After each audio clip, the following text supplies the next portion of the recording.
Yo, what's up, guys? This is Blade here, and today we're gonna be reviewing Pearl, and this is gonna be on a tutorial on how to play Pearl.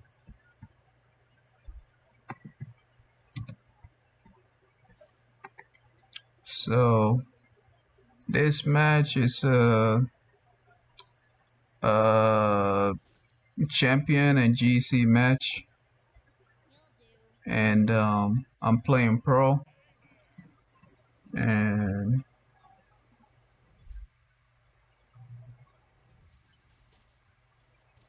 it's a cold breeze from India. I don't know what the fuck that is up there. It's just blowing right into my.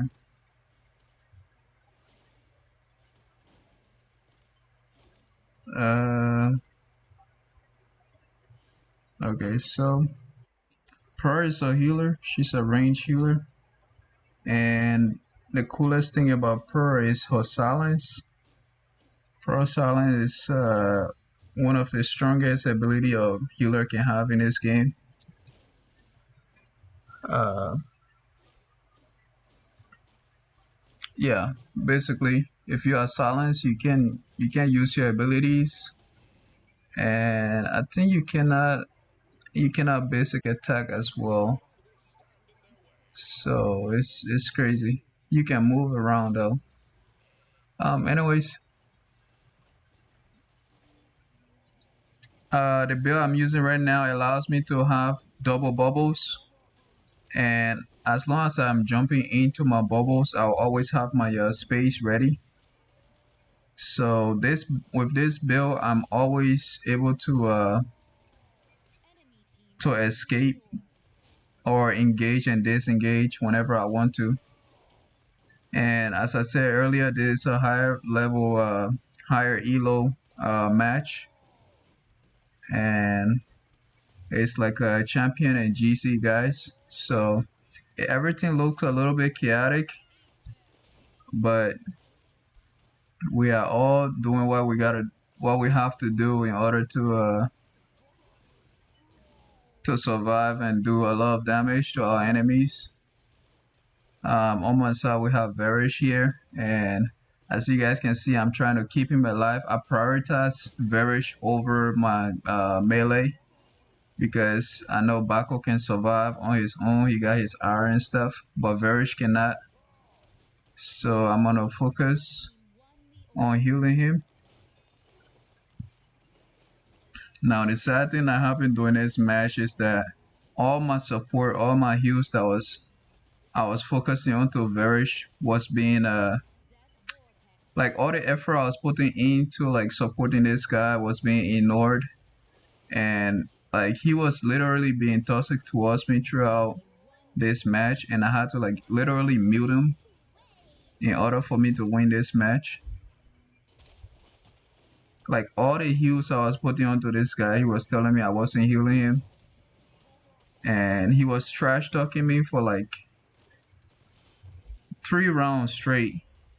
Like we were losing because he was just trash talking. He wasn't playing the match properly, just trash talking. I had to literally mute this guy in order for me to win this match. So don't be that guy, man. Don't be this varish.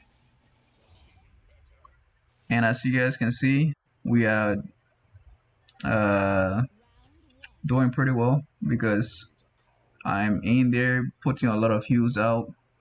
I'm not like I'm not a champion that has to be babysitted. Like I'm not Paloma. I'm not how you call it. I think Paloma is like the only healer that has to be babysitted. I'm not. I think Lucy too is a little bit of a squish. Yeah. Anyways, as you guys can see, like Pearl is a really strong character because nobody want to hit her because she got counter. And also, if you build her right, I'm using bubble as I said earlier. I'm a bubble Pearl, which means it's like almost impossible to kill me. Like most of these rounds, I ended with like 4 hit point and like not a single damage taken. Like not a single percentage of my hit point lost. Um, but yeah, So I'm here putting bubbles near my allies, and I'll use bubble to like push them away a little bit too.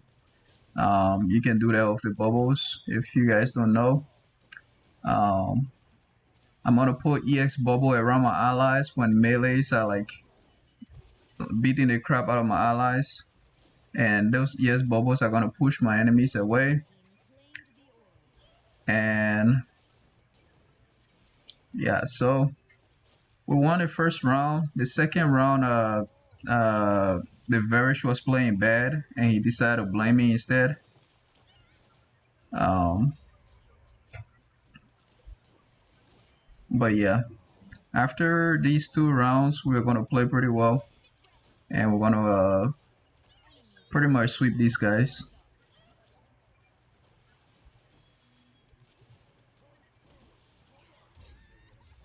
I got killed by the additional damage I was passing into the bubble.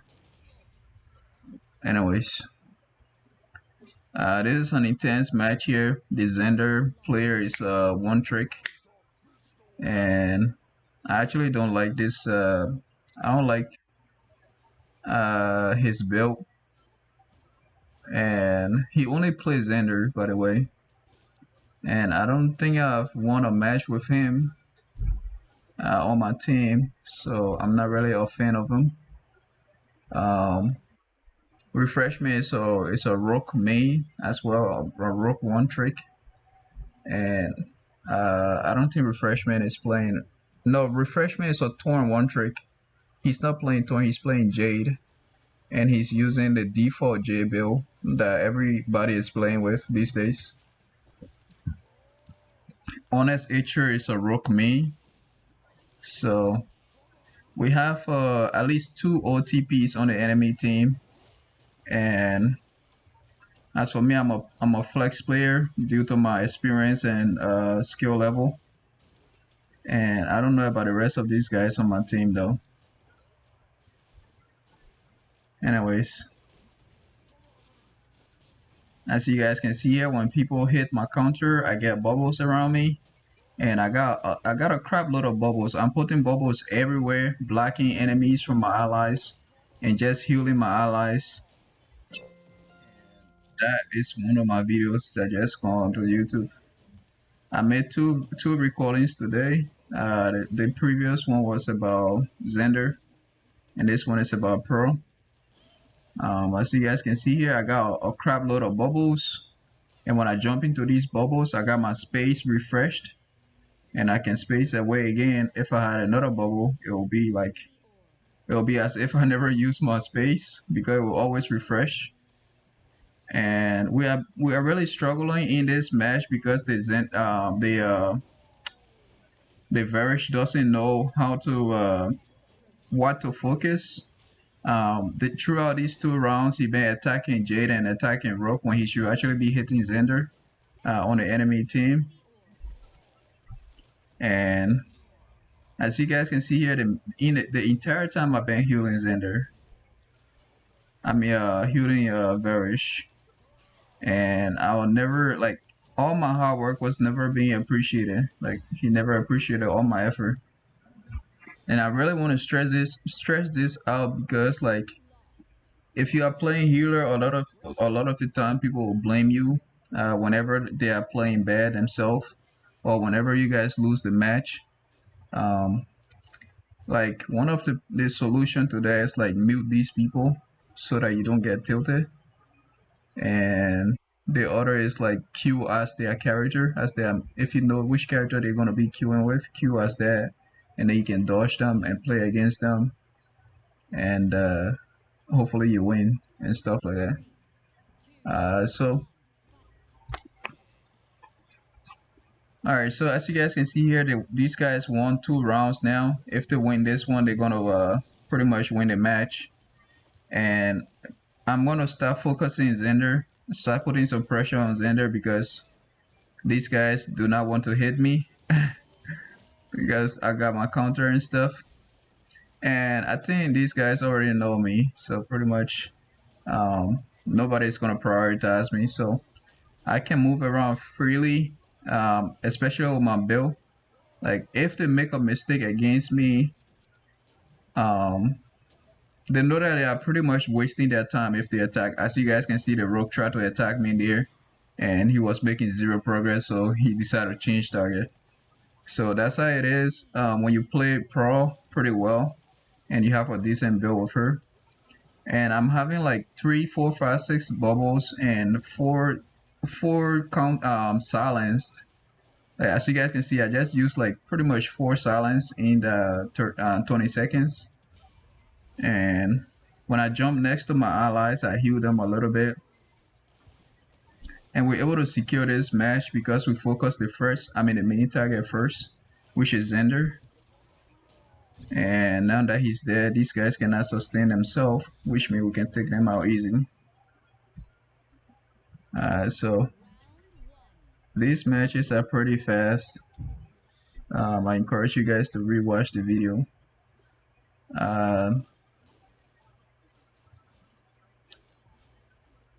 Like if you guys want some build guides, like just look at my build here and you can like copy that. Hold up. I think my avatar is like covering the build. I'm gonna do this. Alright, that's the Pearl build. And you guys can copy it if you want. It's not that easy to play though. Like I recommend you guys play your own way and build Pearl your own way. And once you gain a lot of experience on her, like 300 games, 400 games, then you can try using my build. As you guys can see here, they hit me. I got a lot of bubbles. I got like 3 different bubbles popping. And I notice my allies in trouble here. I put bubbles in front of him so that they don't hit him with projectiles. And I'm giving my allies some arrow. A lot of pro players don't know when to use arrows, or they don't use it often. And Pro's arrow is like a shield. It's really decent to use on your allies. Like use it as often as possible because you can really save your allies by using them. So I'm dropping bubbles, slowing the rogue down. When he try to move in my bubble, he slow down. And I'm giving my allies R. If I cannot heal them immediately, I'm giving them R and stuff. I'm putting a EX bubble around them so they can so I can do AoE damage to anybody close to them, and also cause my enemies to like leave to make a little bit of distance between us and stuff. And I'm also using silence, like I'm charging my weapon and also doing silence and EX bubbles and stuff. And again, this is like a high level match, so everything is happening really fast, and I can't really explain it. I can't really explain it any easy any slower than how it is because everything is just happening so fast. I'm using EX bubbles to like secure stuff. I can use it around my allies to secure them. I can use it around the orb to push it to my side, and I can also space into my bubbles to reset my space and also give me silence. And when I space next to my ally, I can also heal them. So it's a lot of stuff going on. Pro is a really strong character. There are many ways you can play her. I know some pros that will just walk into your team at the start of a match because they have like all like silence and like all red talents and stuff, and you cannot hit the pro because like they will like activate a counter and do massive damage in an AoE. And like there are some really nice DPS pros out there. So just because she's a healer, it doesn't mean that you can do a lot of damage with her. It doesn't mean that you can carry over. Over my time of playing pro, I just like my playstyle just evolved into like this, like this mentality that like I should like be able to end my matches with like super high hit point and not have to worry about like my allies trying to peel for me and stuff like that. If you are playing as DPS Pro, if you mess up, like if your enemies like time your counter and they don't hit it, like that's gonna be a lot of trouble for you. As for me, if I put my counter up, it doesn't get hit, I can drop my bubbles. I space into my bubbles, then that's another space open for me again. If I space into another bubble, it reset my space again. So it's like when you play pro, you learn how to time your abilities and stuff like that. You can be a beast in the arena, and she's a really decent character. If you don't play pro and but you just wanted to watch the video because you like watching Battlerite videos, I encourage you guys to try out pro because she's a really decent character. And this is gonna be it for the tutorial for pro. And I'll see you guys in my next video, maybe tomorrow or something. Uh, I think I gotta make a video for Paloma or Baco or something. I don't know. Any character that I'm able to get a match with tomorrow, I'll probably make something for. Also join the Discord. We're gonna be doing in-house and all that stuff. And I'm building a Discord arena bot and all that stuff. So that's the link in there. And I'll see you guys later. Peace out.